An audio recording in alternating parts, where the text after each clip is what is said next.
right, welcome to the show. Now that I'm done fat shaming, I'd like to welcome Steve Baker, Blaze Media's investigative journalist, along with Lieutenant Colonel Alan West, who it's been too long. Of course, Dallas County GOP chairman. Glad to be with you. Man of many talents and trades. And he said that he would forgive me for wearing my other Longhorn. orange. The other orange. It's a nice orange. You disagree? It's like cow patty brown. It's just that it's the real UT, you know? Okay, we've had this discussion before. There is no Texas without Tennessee volunteers. Yeah. Okay, so let's. I was just trying to trigger you a little bit before we got into it. I just want to get your blood pumping a little bit, Colonel. I'm always calm. I know. Trigger. I know.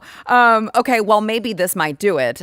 We have new documents released by the DOJ that further incriminate. You know, we've been talking about this Trump-Russia collusion and how deep the rot gets and how high the lie went.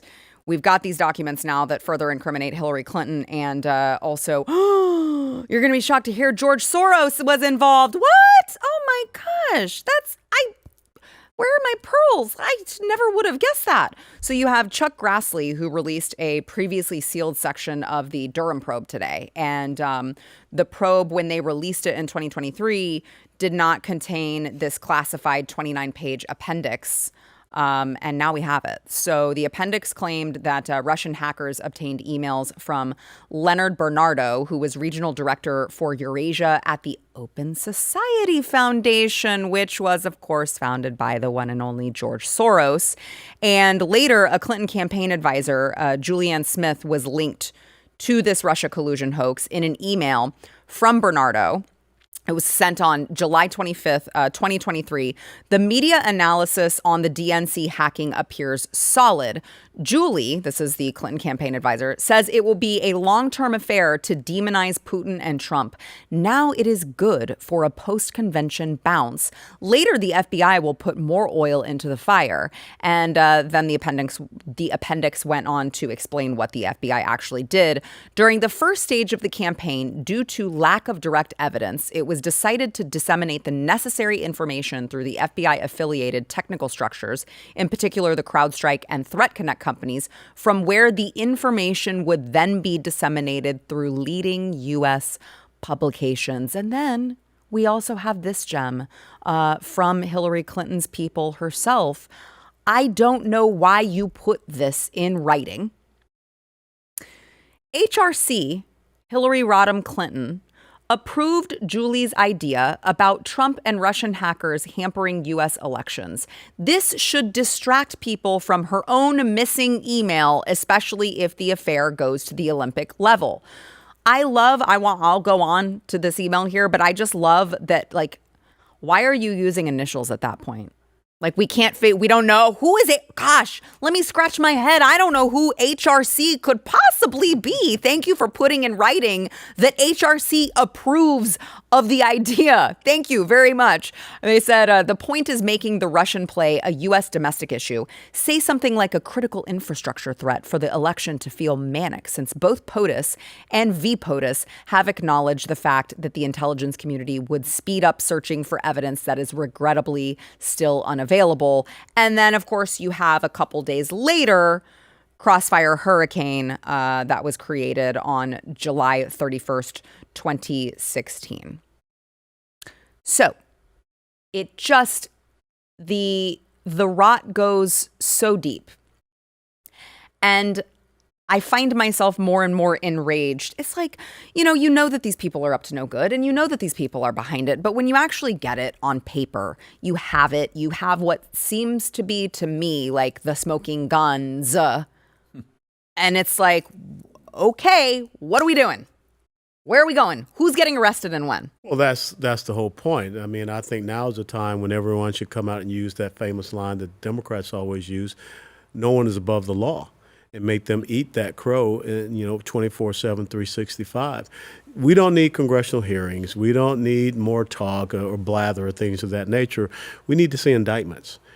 We need to see people being held accountable. And you're right. This goes Brennan, Comey, Peter Strzok, McCabe, all of these individuals. What's the other guy? Clapper, all the way down to Hillary Clinton. And you're right. The famous billionaire that it seems that the left loves when they talk about getting rid of every other billionaire, but George Soros is their billionaire. This guy is working to undermine our constitutional republic, and they are as well. And so, again, when are we going to hold them accountable and responsible? So by the end of the year, we should have indictments on all of these people. And if we don't get that, that's when I don't like characterizing this as our team and their team and this. Look, we feel like right now that these intelligence community leaders are working for the American people.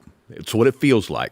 I mean, normally their activities are so siloed between each other. There's no cooperation whatsoever with Tulsi Gabbard's new mandate and the directive from the president for this new directors initiatives group that she has. She seems to be making progress. And we were, very happy to see Ratcliffe join the club in the release of this. Maybe things are happening. Maybe things are starting to come around. We're very close, and on quite a few things of getting the final missing pieces of the puzzle of what we've been missing on so many topics. We're talking about the assassination attempts. Obviously, this situation. I was made aware a week ago today of how close Hillary was to the CrowdStrike, and basically that was her authorization. It flat out came from her. And so I did not even expect to see that this quickly, this soon come out. And so very happy about it. Yeah. Now, this whole ball has to be So handed. what? Right, The right. the baton has to now be handed off to the DOJ, and they have to do their job. But that's led by Pam Bondi. It is. And I'm just saying, I haven't seen much from her so far, and kind of a disappointment. Was she there when you were in Florida? Yes, we won't talk about that. Oh. We'll move on. Oh. This is a public program. Oh. Well, I can't wait to go to break and ask all the questions. But okay, then you won't say it. I will say. Well, look, I'll say it. You know, everyone knows about the voter fraud that happened in my reelection race. She was the attorney general at the time, and Rick Scott was the governor. Nothing was done. I mean, you can't have 112% voter turnout in precincts in St. Lucie County. You can't have a supervisor of election that is on tape going into the warehouse that stores the ballots in the middle of the night, and you provide all of this evidence, and nothing gets done. So I said my piece. Only 112%? Only 112%. I was really upset. I was shooting for 120%. That would have been record. Now, I did go to Tennessee, but I do understand math. Right. Yeah, I mean, so then let me ask this. Did she or the governor at the time, were they connected at all, friendly with anyone who was your opposition? Just remember that it was Republicans that redistricted me out in 2012. So, there was a whole cabal that was there in Florida that I really don't think very highly of. I'll just leave it at that. And that's what, I mean, I think that's what the most frustrating thing for me is because I love that President Trump values loyalty. I do think that it is smart, especially considering his last administration. There was a leak every single day. There were anonymous op-eds being written in the New York Times about how we needed to remove him because he wasn't fit for the presidency. And I mean, it's like I understand you get to the point where you're like, I need loyal people. But sometimes I feel like it's to a fault in that someone's your friend, and you're just like, oh, yes, you as AG. And it's like, God, I just feel like we could have done so much better there.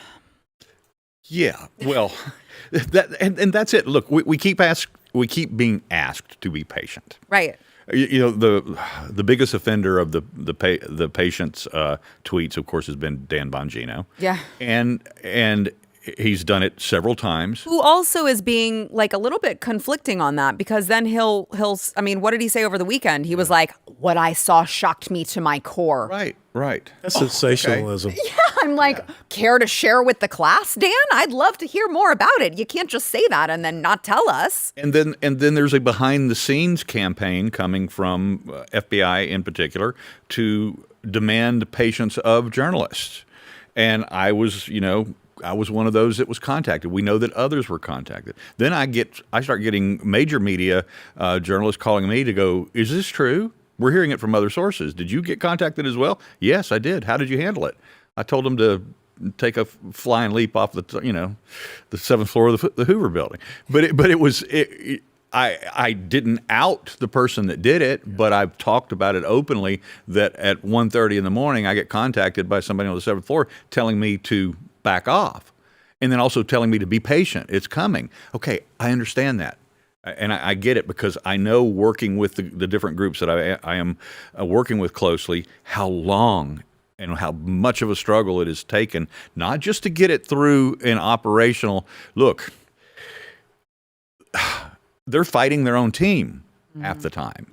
To get this new J6 committee formed, they're fighting their own team. It wasn't the Democrats holding it up.